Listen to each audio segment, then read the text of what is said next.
नमस्कार। वेबिनार में जुड़े सभी लोगों का स्वागत है। आज गिरनारी मंडल का 795वां वेबिनार है। Webinar number 795।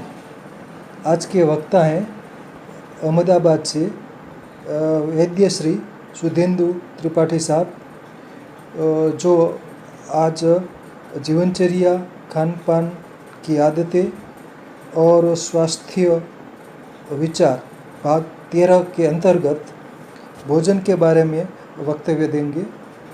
वैद्य श्री सुधेंदु त्रिपाठी साहब से अनुरोध है कि वो अपना वक्तव्य अब शुरू कर सकते हैं। नमस्कार साहब, जय धन्वंतरी।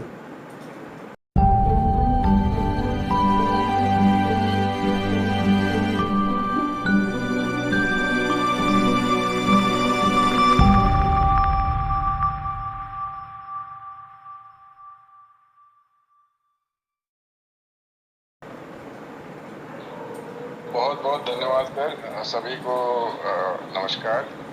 और ईष्ट देव को याद करते हुए मैं शुरुआत करता हूँ। ओम त्र्यंबकं यजामहे सुगंधिं पुष्टिवर्धनम् उर्वारुकमिव बन्धनान् मृत्युर्मुक्षीयमामृतात्। साथ में ही गुरुदेव को प्रणाम। ओम गुरुर्ब्रह्मा गुरुर्विष्णु गुरुर्देव महेश्वर गुरुर साक्षात् परम ब्रह्म तस्मै श्री गुरुवे नमः। अभी तक हम लोगों ने कई सारे विषयों पर दिनचर्या में वार्तालाप किया और क्रमशः प्रातः उत्थान, मलोत्सर्ग, दंत धावन, नस्य गंडूष इत्यादि पे वार्तालाप करते हुए अभ्यंग पे मैंने बात नहीं की, लेकिन शीर्षस्थ वैद्यों ने बात की है तो उस पर हम बात आगे नहीं बढ़ाए। लेकिन व्यायाम पे काफ़ी अच्छा हम लोगों ने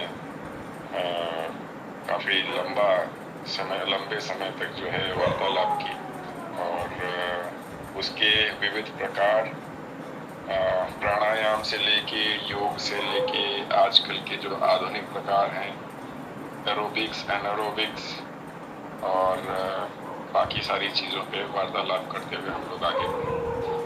अंत तो गत्वा इसी में हम लोग इस पॉइंट पे हम लोगों ने छोड़ा था कि कुछ पारंपरिक व्यायाम हैं, कुछ पारंपरिक खेल हैं जिनकी चर्चा किए बिना ये व्यायाम का अध्याय पूरा नहीं। तो पहले उसकी चर्चा करेंगे और फिर जो उसके आगे की चीज़ है भोजन, उस पे वार्तालाप करेंगे। क्योंकि स्नान के बारे में जहाँ तक मुझे ध्यान आ रहा है, शीर्षस्थ व्यक्तियों ने अलग अलग तरीके के स्नानों की भी चर्चा की है, जिसमें अभ्यंग की भी बात हुई है, सूर्य स्नान की बात हुई है, शायद मृदा स्नान की भी बात हुई है। और यदि आप लोगों की आज्ञा होगी या ऐसा निर्देश होगा तो उस पर भी वार्तालाप बात कर लिया जाएगा। अभी पहले भोजन की बात करें और उससे पूर्व, भोजन की बात करने से पूर्व हम व्यायाम के पारंपरिक जो तरीके हैं उनकी बात करेंगे। तो इसमें अगर देखा जाए तो कुछ व्यायामों से हम लोग भली भांति परिचित हैं और कुछ खेलों से भी परिचित हैं। कई बार क्या होता है कि चीज़ें सामने दृष्ट न हो तो भी उनका आभास इतना तगड़ा होता है कि स्मृति मात्र ही अपने आप में पर्याप्त होता है। जैसे मान लीजिए, एक उदाहरण मैं अभी बैठे बैठे कराता हूँ। आप सभी भोजन कर चुके हैं, ठीक है? अपनी अपनी आंख बंद करिए और आंख बंद करने के बाद तल्लीन होकर ये सोचिए कि आपके हाथ में एक नींबू है और दूसरे हाथ में एक चाकू। उस नींबू को आप स्मेल करिए। स्मेल किया आप लोगों ने, अब उसको टेबल पे रखिए और उसके बाद चाकू से उसको काटिए। काटने के बाद उसमें से जो सॉर मतलब खटास वाली स्मेल है और उसका जो फ्लेवर है वो आपको समझ में आ रहा है। और उसको थोड़ा सा देखिए, ऐसा सुनने मात्र से आपको ऐसा लगेगा कि मुंह में पानी है। तो ये स्मृति की ताकत है, जिसको न्यूरो लिंग्विस्टिक प्रोग्रामिंग में हम लोगों ने सीखा। तो इस तरीके से जब हम स्मरण मात्र करेंगे कुछ व्यायामों का जो पारंपरिक तौर पे हैं, क्योंकि हम लोग उन चीजों से गुजरे हैं, तो हमारे लिए बहुत ही आसान हो जाएगा उसको और उसके महत्व को समझना।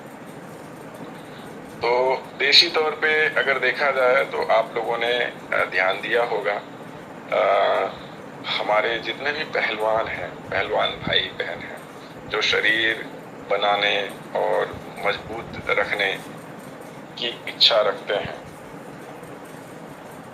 उन तक करते हैं। दंड यानी जमीन पे सपाट लेट जाना, और उसके बाद 2 तरीके से 3 तरीके से होता है।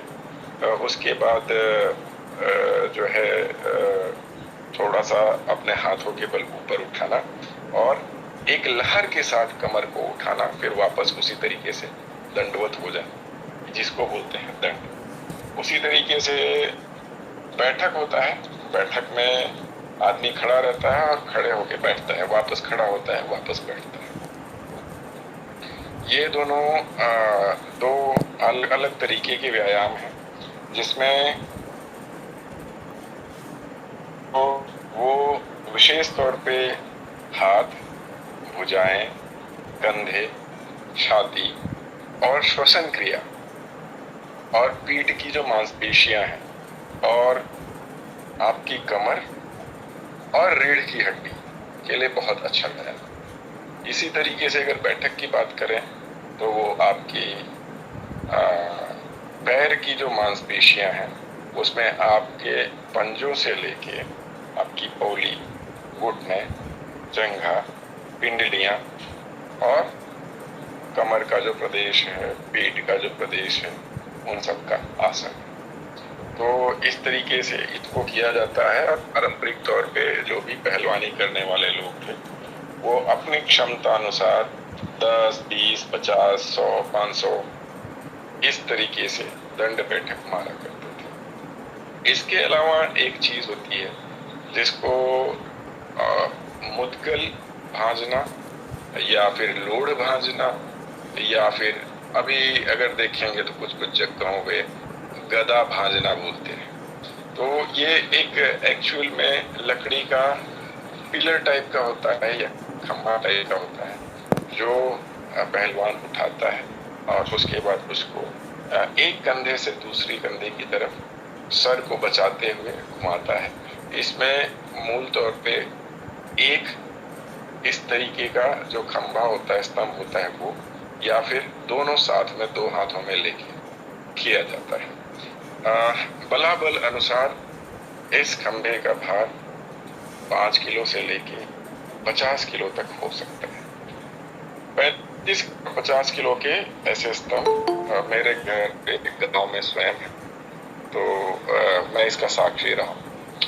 और जहाँ कॉम्पिटिशन्स होते हैं वो कई बार इससे ज़्यादा भी होता है, 75 किलो तक लोग उठाते हैं, कुछ लोग 100 किलो भी उठा लेते हैं। अपनी अपनी क्षमता के अनुसार ये चीज़ें होती हैं। तो ये पारंपरिक तौर पे कुछ आसन हुए। इसके अलावा एक मलखंभ होता है जिसमें एक बहुत ऊंचा स्तंभ होता है और उसमें कुश्ती के दाव अपने आप सीखने को मिलते हैं। वो एक वास्तविक तौर पे कला है और इसमें बैलेंसिंग और बैलेंसिंग के साथ साथ स्ट्रेचिंग दोनों प्रकार के व्यायाम साथ में हो जाते हैं। और साथ में धैर्य रखना, संयम रखना और विविध प्रकार के बल के परिबलों ये जो है यहाँ पे सीखने को मिलता है। इसी तरीके से जो खेल है, यहाँ पे शायद कुछ और नाम से जाना जाता होगा। एक इंडू टाइप का गेम होता था, मुझे ध्यान नहीं है, हम लोग जो खेलते थे इंडू बोलते थे उसको, जिसमें 2 टीमें होती थी और वो कुछ बीच में जो जिसका डेन होता था वो पत्थर संभालता था और बाकी लोग जो है बचाने का या हासिल करने का प्रयास करते थे। इसी तरीके से खो खो है, इसी तरीके से छुट्टी साइकिल और बेगी साइकिल है, जिसमें दौड़, आपसी सामंजस्य और साथ में जिसको बोलते हैं कि हार्ट का रिदम सेट करना, भागना, स्टेमिना, ये सारी चीजें देखने को मिलती हैं। कुश्ती है, एक तरीके का खेल है जो दाव पेच के साथ साथ शारीरिक क्षमता का परीक्षण करता है। इसके अलावा सतोड़ी है, जिसको अलग अलग जगहों पे अलग अलग नामों से जाना जाता है। ये भी एक तरफ तो निशानेबाजी की बात रहती है, निशाना लगाना, धैर्य रखना, एक दूसरे के साथ सही तरीके से समसामयिक, जैसा एक लक्ष्य को हासिल करने के लिए संयुक्त रूप से प्रयास करना, ये इसकी बहुत ही अच्छी खासियत है। इसके अलावा भी ऐसे कई सारे खेल हैं जो खेले जाते रहे हैं पारंपरिक तौर पे। घर में खेले जाने वाले भी कुछ खेल हैं, जैसे 64 है, जो कि शतरंज जैसा और लूडो जैसा खेल हुआ करता था। तो इस तरीके की चीजें हैं। कंचे बचपन में लोग खेला करते थे पहले के जमाने में, जो कहीं ना कहीं एक हेल्दी कंपटीशन और निशानेबाजी को प्रेरित करता था। इसी तरीके से और कुछ खेल रहे हैं जो कि निरंतर तौर पे परिवेश में खेले जाते रहे हैं। गेंद से संबंधित कुछ खेल रहे हैं।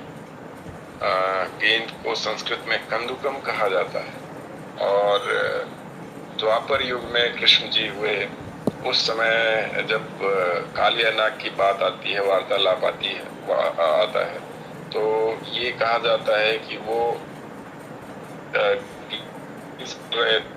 गेंद जो है कालिया नाग के समीप पहुंच गया था। इसको लेने के लिए उनके मित्रों ने बार बार आग्रह किया ले आने के लिए, जिसके कारण उनको कूदना पड़ा और पूरा का पूरा जो है वो लीला हुई। तो इतना प्राचीन इतिहास खेलों का आधुनिक क्रिकेट एक तरीके से कहा जा सकता है।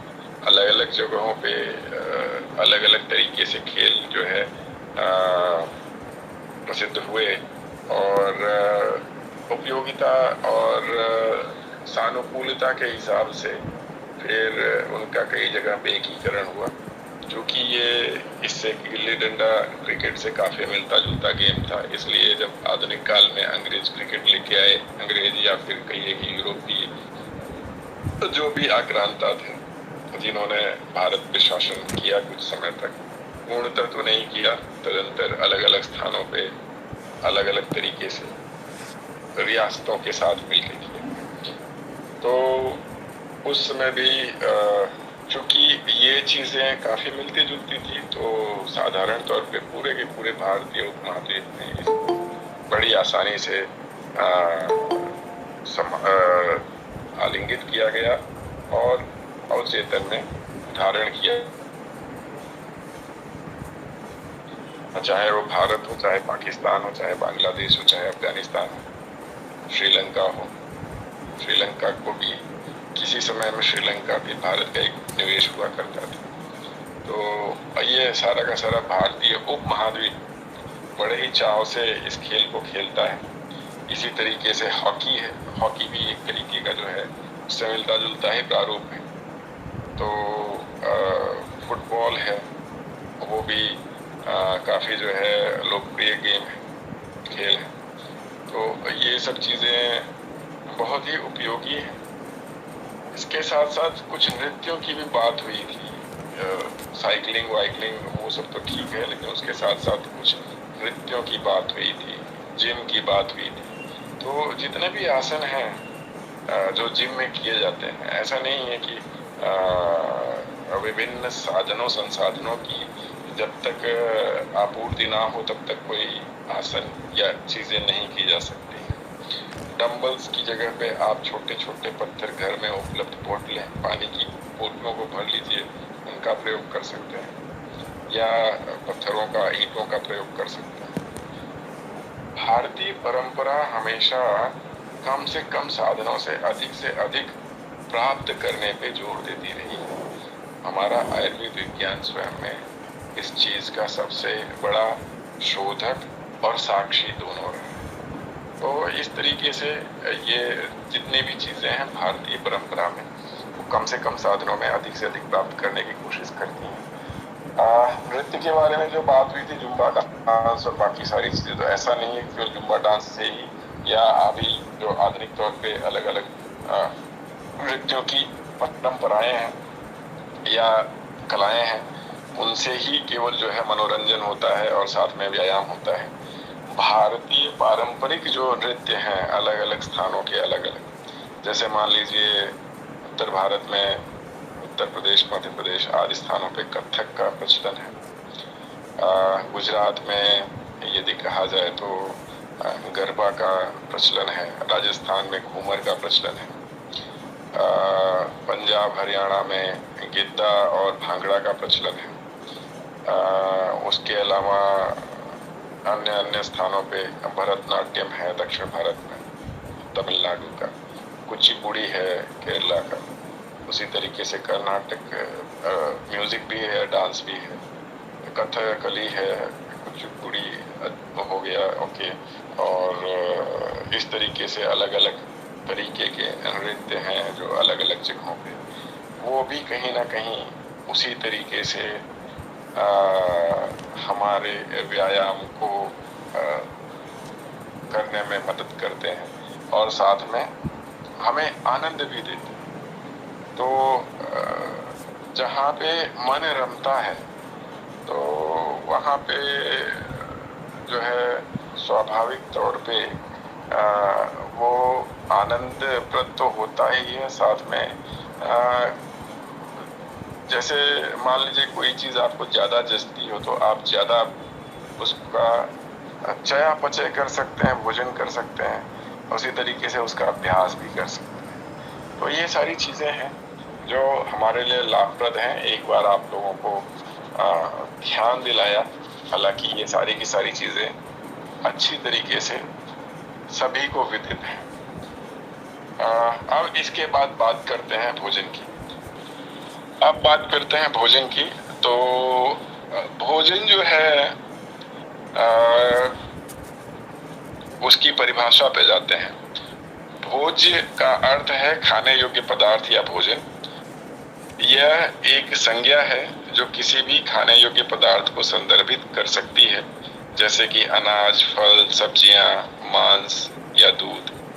यह शब्द किसी भी ऐसे पदार्थ को संदर्भित करता है जिसका उपयोग भोजन के रूप में किया जा सकता है।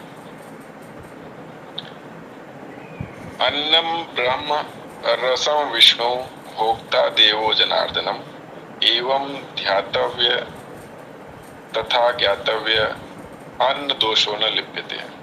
ये एक मंत्र है जिसका अर्थ होता है अन्न ही ब्रह्म है, उसमें निहित सार तत्व विष्णु है तथा जो उसका उपभोग करता है वह स्वयं महेश्वर भगवान है। यदि हम यह जान लें तो अन्न में उपस्थित अशुद्धियां हमारा अंग नहीं बनती। इसको और साधारण भाषा में समझें तो भोजन में जो रचनात्मक ऊर्जा है वो ब्रह्मा है। शरीर में जो पोषण करने की या क्रियात्मक ऊर्जा है वो विष्णु जी है। और भोजन को शुद्ध चेतना में बदलना और उसका प्रयोग करना वो शिवत्व है। अगर हम यह जानते हैं तो हमारे द्वारा जो भी भोजन किया जाता है उसका कोई भी दोष या अशुद्धता हमको लगती नहीं है। अल्टीमेटली इस चीज को समझने से हम भोजन के पर्पज को और भोजन की लिमिटेशन को दोनों को समझ जाते हैं, और इस प्रकार हमारी जो आसक्तियां हैं उनसे हम निर्लिप्त हो जाते हैं। और जब हम किसी चीज से निर्लिप्त हो जाते हैं तो कहीं ना कहीं उसकी उच्चता को, उत्कृष्टता को प्राप्त करते हैं। वैसे भी कहा गया है, अति का भला न बोलना, अति की भली न चूक, अति का भला न बरसना, अति की भली न धूप। तो इस हिसाब से भोजन करते समय इन चीजों का ध्यान रखना चाहिए। ओम अन्नपतेनस्य नो देह नमीवस्य शुष्मिणः प्रप्रदातारं दारिश ऊर्जम नो दे द्विपदे चतुष्पदे। ओम शांति शांति शांति। यजुर्वेद में यह मंत्र आया है।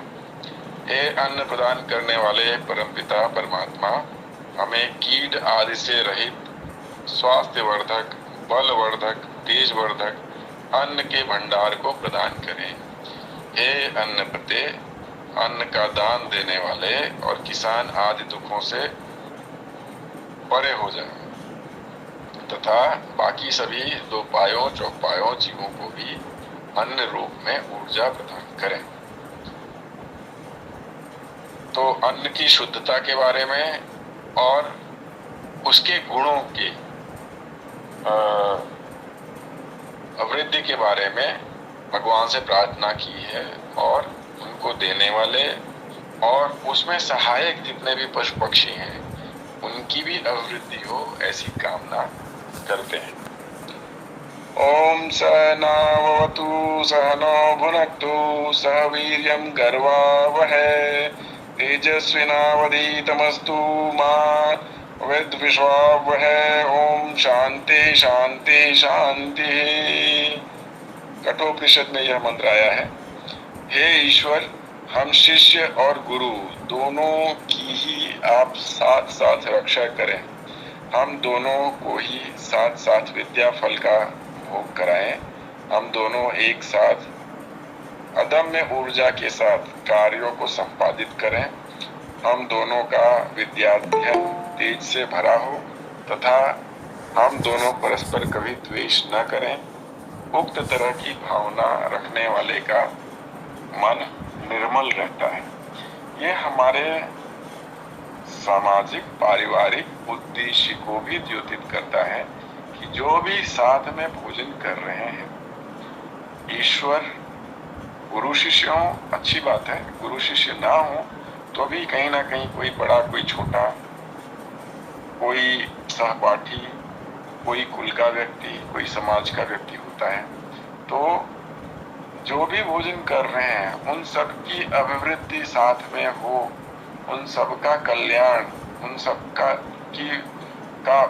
ओजस्विता, ऊर्जा साथ में वृद्धि को प्राप्त करे और उनका तेज, बुद्धि और ऐसे अनेकों गुण साथ में वृद्धि करते रहें, और कहीं ना कहीं एक दूसरे से राग द्वेष क्रोध ऐसी चीजों से मुक्त हों, ताकि समाज फलता फूलता रहे। जिस तरीके से अनाज हमारे जीवन को फलाता फुलाता है, उसी तरीके से हमारे समाज को भी फलाए फुलाए, ऐसी भावना के साथ इस मंत्र का वाचन पठन किया जाता है। भोजन मानव जीवन की मूलभूत आवश्यकता है। अच्छा खान पान हमारे स्वास्थ्य को प्रभावित करता है। हर संस्कृति की अपनी खान पान की परंपरा है। भोजन के विभिन्न प्रकार हैं। खाद्य, भक्ष्य, भोज्य, लेह, चोष्य और पेय जैसे शब्द भोजन के प्रकार को दर्शाते हैं। खाद्य यानी जिन्हें चबा कर खाया जाता है। वैसे भोजन के पेय पदार्थ को छोड़ दिया जाए और लेह पदार्थ को छोड़ दिया जाए, और साथ में चोष्य, ये तीन पदार्थ ऐसे हैं जिसमें चबाने की जरूरत नहीं पड़ती। उसके अलावा जो तीन प्रकार हैं, चाहे वो खाद्य हो, चाहे भोज्य हो, चाहे भक्ष्य, वो तीनों प्रकारों में कुछ न कुछ चबाने की जरूरत पड़ती है, लेकिन उनके चबाने की मात्रा अनुपात के अनुसार, जो बल लगता है उसके अनुसार उनको खाद्य, भक्ष्य और भोज्य इस तरीके से बांटा गया है। जो खाद्य पदार्थ होते हैं, खाद्य मतलब खाने योग्य। अब हम जब बोलते हैं खाद्यान्न, तो आप सोचिए जितने भी अनाज हैं तो खाने योग्य है, उनकी वार्ता होती है। तो जितने भी खाद्यान्न हैं उनको अगर कच्चे रूप में है तो बहुत चबाना पड़ेगा, लेकिन उनको विविध तरीकों से पकाया जाता है और उसके बाद भी चबा के खाया जाता है। और इसके अलावा खाद्य की जब बात की जाती है, जितने भी नट्स हैं, ऐसी जो चीजें, ड्राई फ्रूट्स हैं, वो चीजें भी इसमें आती हैं। भक्ष्य यह उन पदार्थों को संदर्भित करता है जिन्हें चबाकर खाया जाता है। उदाहरण के लिए दाल, चावल, सब्जी, करी आदि। भोज्य यह शब्द तरल खाद्य पदार्थों को संदर्भित करता है जिन्हें पिया और खाया दोनों जाता है, जैसे सूप, दलिया और अन्य इस तरीके के पदार्थ, जैसे खीर आदि। चोष्य यह शब्द उन खाद्य पदार्थों को संदर्भित करता है जिन्हें चूस के खाया जाता है, जैसे गन्ना है, अचार है, फल है, आम है, फलों में इस तरीके की जो चीजें हैं उनको शोष्य पदार्थ कहा जाता है। लेह यह शब्द उन खाद्य पदार्थों को संदर्भित करता है जिन्हें चाट कर खाया जाता है, जैसे शहद, आइसक्रीम, जली, चटनी, अलग अलग तरीके की जो चटनियां होती हैं। और जितने भी च्यवनप्राश हैं या इस तरीके की चीजें हैं, वो सारे के सारे लेह की कैटेगरी में आते हैं। और पेय जिन्हें पिया जा सकता है, जिसमें पानी, दूध से बने अलग अलग तरीके के, दूध से और पानी से बने पेय जैसे शरबत इत्यादि। तो भोजन को मुख्य रूप से 3 प्रकारों में विभाजित किया जा सकता है।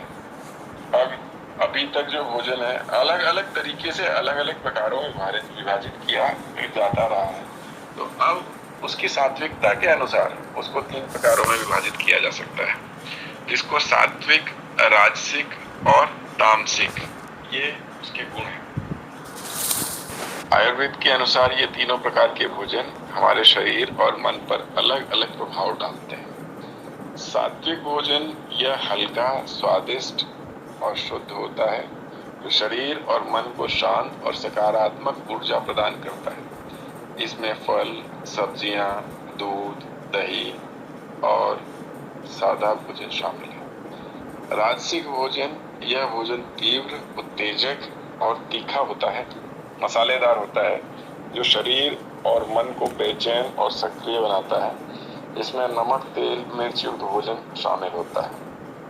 तामसिक भोजन यह भोजन भारी, अशुद्ध और मृत होता है, जो शरीर और मन को आलसी और निष्क्रिय बनाता है। इसमें मांस, मछली, शराब जैसी वस्तुएं तो है ही, साथ में जो भी बासी भोजन होता है उसको भी तामसिक भोजन के रूप में जाना जाता है। भोजन को मुख्य रूप से 5 भागों में बांटा गया है।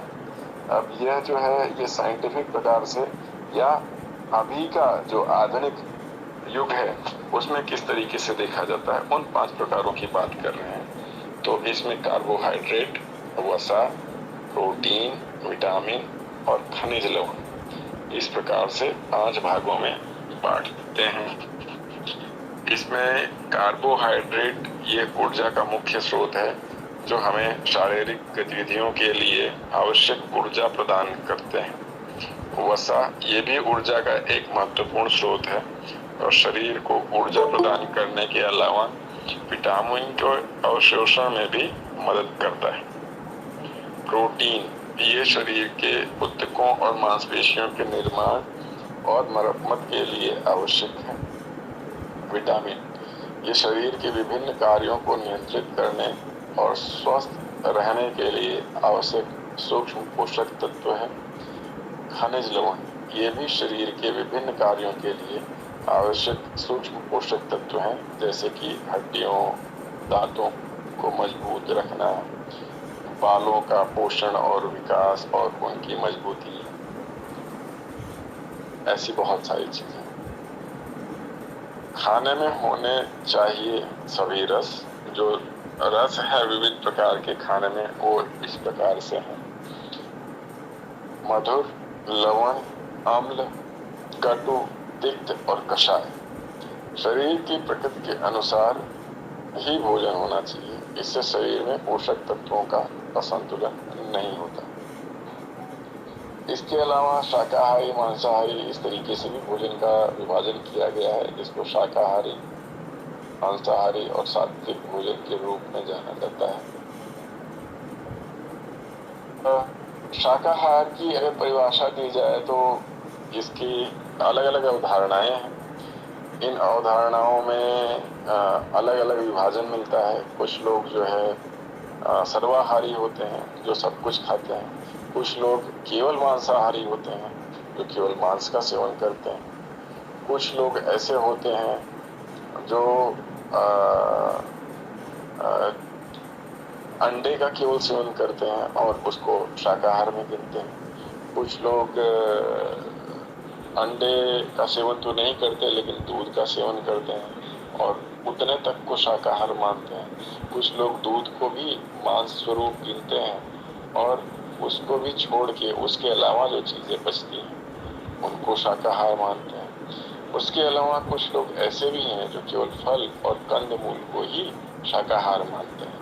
और कुछ लोग ऐसे भी हैं जो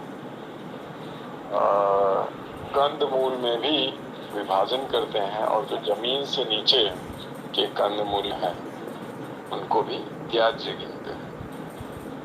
तो इस तरीके से शाकाहार की अलग अलग परिभाषा है और उस हिसाब से अलग अलग तरीके से लोग उसका सेवन करते हैं, भोजन का सेवन करते हैं। अब संतुलित आहार क्या है? तो कार्बोहाइड्रेट, प्रोटीन, वसा, विटामिन, खनिज आदि सभी के सभी तत्वों का जहाँ पे संतुलन मिले उसे संतुलित आहार कहा जाता है। प्रतिदिन सभी पोषक तत्वों का सेवन आवश्यक है। पानी और फाइबर भी भोजन का महत्वपूर्ण घटक है। स्वस्थ खान पान की आदतें, तो इसमें कुछ चीजों का ध्यान रखना चाहिए कि समय समय पर भोजन करें, जंक फूड से बचें, अधिक पानी पिएं। अधिक और अत्यधिक में फर्क है, तो अत्यधिक पानी भी ना पिएं, लेकिन हाँ, पानी का सेवन समय समय पे करते रहें ताकि वो हमारे शरीर की जो विविध क्रियाएं हैं और मल निष्कासन की जो विविध क्रियाएं हैं उन दोनों में सहयोग करता रहे और पाचन में मदद रूप भी रहता है। ताजे और घर के बने भोजन को ही प्राथमिकता देनी चाहिए। समय पे भोजन न करने से कई बार अजीर्ण भी होता है और कई बार दुपट भोजन, जिसको बोलते हैं अभी भोजन किया और आधे घंटे बाद किसी ने आग्रह किया और कुछ हमारे मन से जो है लगती चीज है, हमने उसको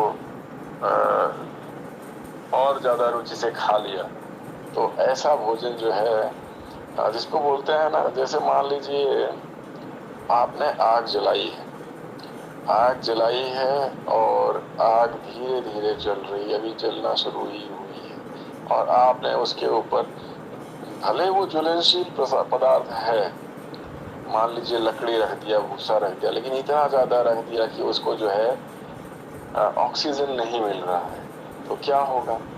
one of the ways to stop fire is कि उसका प्रसरण रोक दिया जाए। वायु जो है, जो ज्वलनशील वायु है, उससे उसका संपर्क काट दिया जाए। इसी तरीके से जब हमारी जठराग्नि प्रदीप्त पूर्णतः न हुई हो और पाचन अगर संपूर्णतया खत्म ना हुआ हो, उसके बीच में हम अगर कोई चीज रखते हैं तो हमारी जठराग्नि कमजोर होती है और उसके कारण विविध तरीके की समस्याएं उत्पन्न होती हैं, जिसमें अपच है, अजीर्ण है। उसके अलावा ये बहुत लंबे अरसे तक इसी तरीके की आदतें बनी रहें तो कई बार संग्रहणी भी होता है, क्योंकि आम जब सही तरीके से पचता नहीं है तो उसके कारण संग्रहणी हो जाती है। इस तरीके की चीजें होती हैं, तो इसका ध्यान रखना चाहिए। भारत में विविध प्रकार के क्षेत्रीय व्यंजन हैं। ये सांकेतिक तौर पे ही मैं केवल बता रहा हूँ, बाकी इस पे आगे चल के चर्चा हो सकती है। जैसे उत्तर भारत में ज्यादातर रोटी, दाल, सब्जी, छोले भटूरे, सोयाबीन, बड़ियाँ, ऐसी सब चीजें खाई जाती हैं। दक्षिण भारत में इडली, डोसा, सांभर ये अधिक प्रचलित है। पूर्व भारत में मांस, भात, मांसाहार अधिक प्रचलित है। पश्चिम बंगाल में ढोकला, खाखरा, पूरन पोली, इस तरीके की चीजें प्रसिद्ध हैं। फाफड़ा भी है, मैं लिखना भूल गया। तो ये सब हालांकि क्षेत्रीय चीजें हैं, लेकिन इनका प्रचार प्रसार पूरे भारत क्या पूरे विश्व में हुआ है।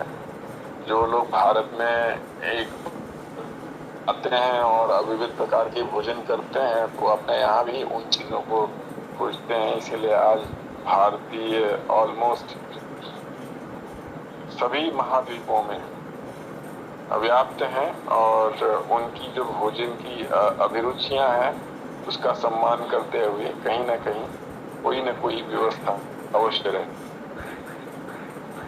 तो फास्ट फूड बनाम पारंपरिक फूड देखा जाए तो क्या अंतर है?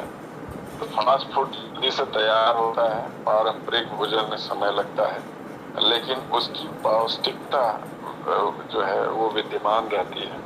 फास्ट फूड कई बार जल्दी तैयार करने के चक्कर में बार बार यदि देखा जाए तो या तो अधिक तेल का प्रयोग हो रहा होता है, अधिक आंच का भी प्रयोग हो रहा होता है, क्योंकि डिमांड इतनी होती है, सप्लाई कम, लोग लाइन लगा के खड़े रहते हैं। तो जब भी अधिक आंच पे कोई चीज पकाई जाती है तो कहीं न कहीं वो अपना पोषण खोती है।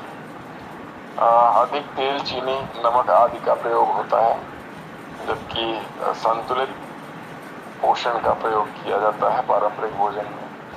स्वास्थ्य पर फास्ट फूड का बुरा असर होता है। शरीर के लिए पारंपरिक भोजन जो है वो लाभकारी है।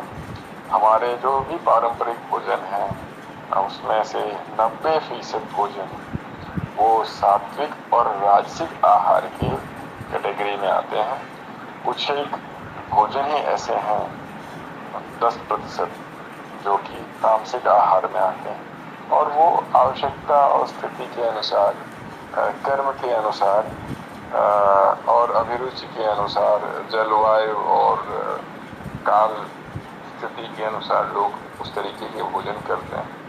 जब जब हम इन चीजों को नजरअंदाज करके भोजन और दिनचर्या का सेवन करते हैं तब तब हमें विपदा अलग अलग तरीके से देखने को मिलती है, जो रोग के रूप में हमारे समक्ष आती है। संतुलित और पौष्टिक भोजन स्वस्थ जीवन की कुंजी है। परंपरागत और घर का बना भोजन सर्वश्रेष्ठ है, ये हम आप सभी जानते हैं। जैसे खाए अन्न वैसा होवे मन, ऐसा कई बार हमको कई जगहों पर पढ़ने को मिलता है और सुनने को भी मिलता है। भोजन के बारे में कुछ एक जो जरूरी बातें ध्यान रखने योग्य हैं वो यहाँ पे मैं ध्यातव्य में लाता हूँ। सब्जियों को पकाने में अधिक समय नहीं लगाना चाहिए। सब्जियां ना तो ज्यादा पकी होनी चाहिए और ना ही कच्ची होनी चाहिए। कच्ची होने पे एक तो पचने में भारी होगी, क्योंकि जितना कोई चीज पकती है उतना वो लघु होती जाती है। एक बार मुझे याद है मेरे ही वेबिनार में इस चीज पे चर्चा हुई। तो जितना जो है कोई चीज पकती है उतनी लघु होती जाती है, लेकिन अधिक पकने के बाद उसके पोषक तत्व चले जाते हैं।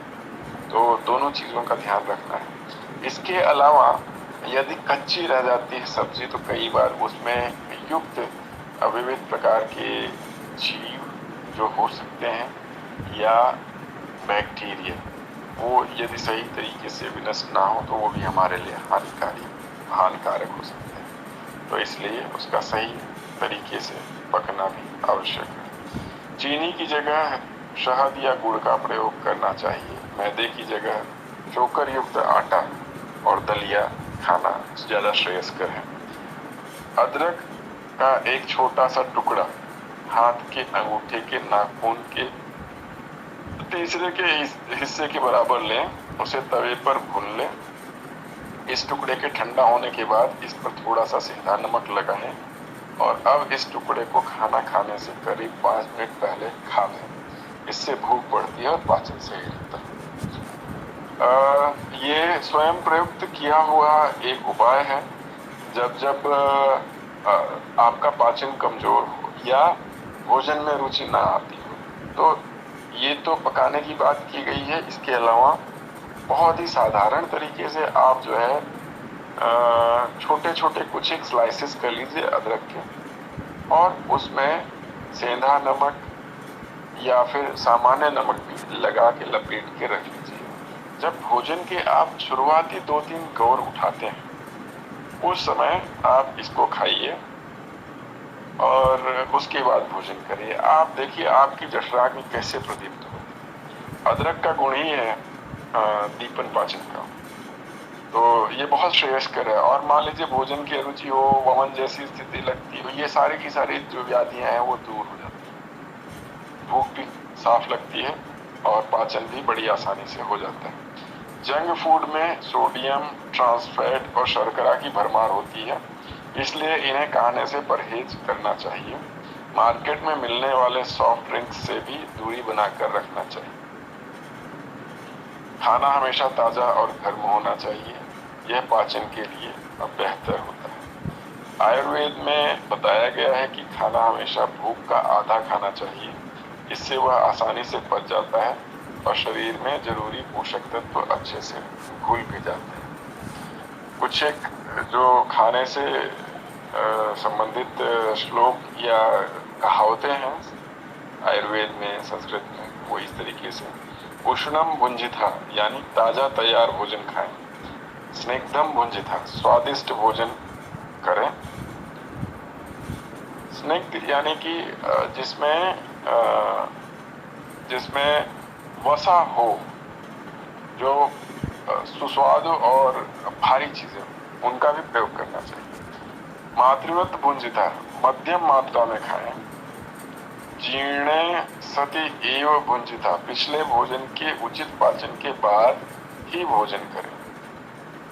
वीर्या विरुद्धम भुंजिता ऐसे खाद्य पदार्थ खाएं जिन्हें मिलाया जा सके और जो आपकी प्रकृति के अनुकूल हो। इष्ट देश इष्ट सर्वोपकरणेन स भुंजिता ऐसे स्थान पर भोजन करें जहां आपको खाने में आनंद आए और उचित बर्तनों का प्रयोग करें खाने के लिए। नाति द्रुत भुंजिता जल्दी जल्दी मत खाओ। नाति विलंबित भुंजिता बहुत धीरे धीरे मत खाओ। आसन भुंजिता बिना हंसे या रोए खाना खाना चाहिए। मुस्कुरा सकते हैं लेकिन जहाँ पे आप इमोशनल होते हैं, या आप रो रहे होते हैं तो भी गला अवरुद्ध होता है, हंसते हैं तो भी हमारी कुछ एक इंद्रियां जो है वो सामान्य से अलग तरीके से होती हैं, जहाँ हमारी श्वास नली या तो खुल जाती है या अवरुद्ध होती है। ऐसी दोनों स्थितियों में अत्यधिक खुलने पे भी और अत्यधिक बंद होने पे, जहाँ पे हमारा कंट्रोल वॉलेंट्री नहीं रहता है, तो वहाँ पे फिर दिक्कतें हो सकती हैं। इसलिए इस तरीके से भोजन ना करना चाहिए। अजल्पन भुंजिता बिना बकबक किए खाना, मतलब खाते समय नहीं बोलना चाहिए। कई बार आपने देखा होगा कई लोगों का जो है इतना वार्तालाप करते हैं। एक तो इसमें 2 दोष होते हैं। एक, खाते समय वार्तालाप करने से हमारे मुंह में जो चीज खाई जा रही है कई बार वो बाहर निकल आती है। जो कि असिस्ट भी है और हाइजीन के हिसाब से बिल्कुल भी श्रेयस्कर नहीं। इसके अलावा कई बार वार्तालाप करते करते हमारी जिह्वा हमारे दांतों के बीच आ जाती है, या हमारी अन्य नली की जगह पे कई बार वार्तालाप करते, हास परिहास करते हमारा अन्न, खाया हुआ अन्न श्वास नली की तरफ यदि चला जाए तो वो बड़ा ही दुखदाई होता है और कष्ट युक्त स्थिति में हम पहुंच सकते हैं। तो इसका ध्यान देना चाहिए। अच्छे से भोजन को स्वाद लेके खाना चाहिए। यदि हम स्वाद लेके अच्छे से धैर्य युक्त तरीके से भोजन करते हैं तो वो कहीं ना कहीं हमको संतृप्ति तो देता ही है, साथ में जो उसकी स्मृति है और जो हमारी पंचेंद्रियां हैं, वो पंच ज्ञानेंद्रियां हैं, वो उस चीज को हमारे सबकॉन्शियस माइंड में इस तरीके से प्रस्तुत करती हैं कि पाचन की प्रक्रिया अपने आप बड़ी सरल और सुगम होती है। तन्मना भुंजिता, पूर्ण जागरूकता के साथ खाओ। हम क्या खा रहे हैं क्या नहीं खा रहे हैं उसका हमें पता होना चाहिए। भक्षाभक्ष्य जो है उसका ध्यान रखते हुए खाना खाना चाहिए। ऊपर जो कहा गया है बहुत धीरे धीरे मत खाओ, कई बार क्या होता है कि जब बहुत धीमे धीमे खाते हैं तो उसमें कुछ जीवाणुओं के पड़ने के, कुछ फॉरेन बॉडीज के पड़ने के चांसेस होते हैं, इसलिए उसको रोका जाता है। अन्यथा अच्छे से चबा चबा के भोजन को करना चाहिए और बहुत जल्दी जल्दी नहीं खाना चाहिए, क्योंकि जल्दी जल्दी खाने में एक तो जिह्वा वाला प्रश्न रहता है कि जिह्वा जो है दांत के नीचे आ जाती है। दूसरा ये भी रहता है कि कई बार सही तरीके से कुचल के न खाने के कारण लोगों को पाचन की समस्या है। आत्मान विस्मीक्ष्य भुंजिता, तब तक खाओ जब तक तृप्ति न हो जाए, पर तब तक नहीं जब तक पेट भर न जाए। यानी कि भोजन को तृप्ति के लिए ग्रहण करना चाहिए, रुचि और संचय के लिए नहीं। इसीलिए संचय भोजन का पेट में या शरीर में संचय ये किसी भी तरीके से श्रेयस्कर नहीं है। इसीलिए एक रोग का नाम संग्रहणी। तो संग्रह शरीर के लिए किसी भी तरीके का, चाहे वो भोजन का हो चाहे वो शक्ति का हो, प्रकृति अपने आप में एक भाव है। प्राकृतिक तत्वों का, पंचभूतों का, शक्ति का, इन भावनाओं का,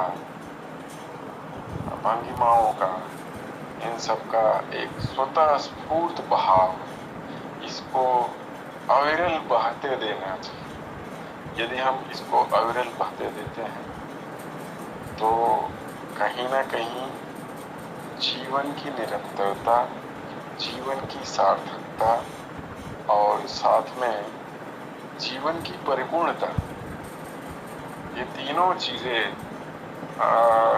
निष्काम प्राप्त होती। इसी के साथ इस अध्याय को मैं यहीं पे इतिश्री देता हूँ और इसी विषय पे अलग अलग वैचारिक तौर पे हम 3-4 अध्याय और करेंगे। फिर अन्य विषयों पे जो इससे दिनचर्या, खान पान की आदतें और स्वास्थ्य इससे संबंधित जो अन्य विषय हैं उन पे भी वार्तालाप होगी। आप लोगों ने बहुत ही ध्यान से सुना। आप लोगों के प्रेम और आग्रह के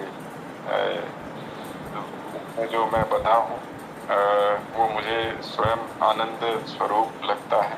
बहुत बहुत धन्यवाद। शुक्रिया, आभार वैद्य श्री सुधींद्र त्रिपाठी साहब का, जिन्होंने आज गेम्स, घरेलू रमतों के बारे में जिक्र किया, व्यायाम के बारे में, और जो रमतें हैं गेम्स इंडोर और आउटडोर गेम्स के बारे में चर्चा की और भोजन के बारे में भी चर्चा की।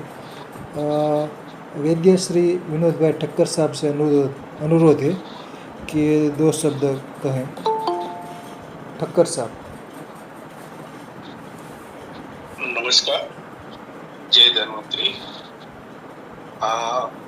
सुधांशु जी जिस श्रृंखला से अपने को एक स्वस्थ जीवन कैसे और स्वस्थ जीवन के लिए जितने भी आयाम है, जितने भी जुड़े हुए कार्य जो है बहुत विस्तृत अपने को जानकारी दे रहे हैं। आज उन्होंने क्रीड़ा व्यायाम बहुत अच्छी तरह से समझाया। जो खेल आज लुप्त हो रहे हैं, ये वास्तव में खेल के साथ स्वास्थ्य और मन के विकास, शरीर के विकास के लिए भी ये क्रीड़ाएं या खेल बहुत जरूरी था, जो पारंपरिक था। आज इंडोर्स गेम ज्यादा बन रही है, आउटडोर्स कम हो रही है। यानी घर के अंदर खेले जाने वाली खेलों को ज्यादा प्रचार हो रहा है, ज्यादा अपनाया जा रहा है। स्वास्थ्य के लिए बाहर खेलने वाली जितनी भी खेलें हैं बहुत ही आवश्यक भी है और स्वास्थ्यवर्धक भी है। दूसरी बात, खान पान में उन्होंने बताया। मैं बहुत ध्यान से पढ़ भी रहा था और सुन भी रहा था। आयुर्वेद का एक श्लोक जो है, आयुर्वेद शास्त्र जो तैयार हुआ, स्वास्थ्य का शास्त्र, उसका प्रयोजन यानी उसके पीछे क्यों ये शास्त्र तैयार हुआ, तो एक श्लोक बार बार मैं कहता हूं, स्वास्थ्य रक्षण आतुरस्य विकार प्रशमनच्च। आज जो स्वास्थ्य को स्वस्थ रखने के लिए जो अहम बात है खान पान की, उस पे एक एक शास्त्रीय शब्द को समझाते हुए सब मूलभूत यानी जो उसके सिद्धांत जो है उनको अपने समक्ष पेश किया है। अगर इसी को अगर अपने दैनिक जीवन में इसका इस्तेमाल होना चालू हो जाए, तो मैं इतना विश्वास से कह सकता हूं कि इतना भी कर लो ना, तो सबके स्वास्थ्य में कभी भी बड़ी बीमारियां नहीं आएगी। क्योंकि बीमारी तो आनी है, ऋतु परिवर्तन की है, अवस्था की यानी उम्र के साथ है, तो बीमारी तो आती है। ये भूख भी, पानी की तरस भी, ये भी सहज बीमारी में गिना जाता है। तो संपूर्ण तो नहीं कह सकते, लेकिन बहुत अंश इससे फायदा अवश्य अपने को मिल सकता है। और उम्मीद करता हूं कि आज जो सुधांशु जी ने जिन मुद्दे पे अपने को एक दृष्टि दी है, उसका दैनिक जीवन में अपन जितना हो सके उसको अपनाने की कोशिश करें। विशेष न कहते हुए विराम लेता हूँ। जय धन्वंतरी। शुक्रिया, आभार ठक्कर साहब का। वैद्य श्री सुधींदु त्रिपाठी साहब ने आज जो गेम्स के बारे में बताया और बाद में भोजन के बारे में बताया, तो गेम्स पहले तो व्यायाम का तो महत्व है ही, और खेलकूद का भी महत्व है। इंडोर गेम्स, आउटडोर गेम्स, दंड बैठक या कुछ घरेलू व्यायाम, रस्सी कूद है, साइकिलिंग है। और बच्चे पढ़ने के बाद कुछ खेल कूद करते थे, इंडोर गेम और आउटडोर गेम। इंडोर गेम भी खेलते थे, जैसे कि चौसर बोला और बैठ के जो खेला जाता है वो इंडोर गेम्स। और आउटडोर गेम्स होती है जो बाहर खेली जाती है, वो जैसे गरिया घुमाना, जो भमोड़ा बोलते हैं, तो उसके सीजन आती है सब खेलने की अलग अलग। बच्चे वो शहरी या मोहल्ले में खेलते हैं, गरिया खेलना, जैसे लखोटी कंचे का रमते खेलना, या कुछ और भी तरह तरह की जो गेम्स होती है, आउटडोर गेम्स होती है, उसको जो परंपरागत जो गेम्स होती है उसके जो पहले बहुत खेली जाती थी, पर अब उसका जो आउटडोर गेम्स है वो बहुत कम खेली जाती है। गांव में भी ऐसी गेम्स खेली जाती है। अब तो नए नए जैसे गेम्स आ गए हैं, जैसे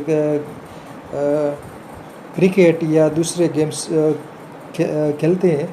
और पहले तो गेली डंडा, जेने मोई डांडियो गुजराती में बोलते थे, तो वैसा कुछ खेल था, जैसे सात कुकरी हो, ऐसे ऐसे जो गुजराती में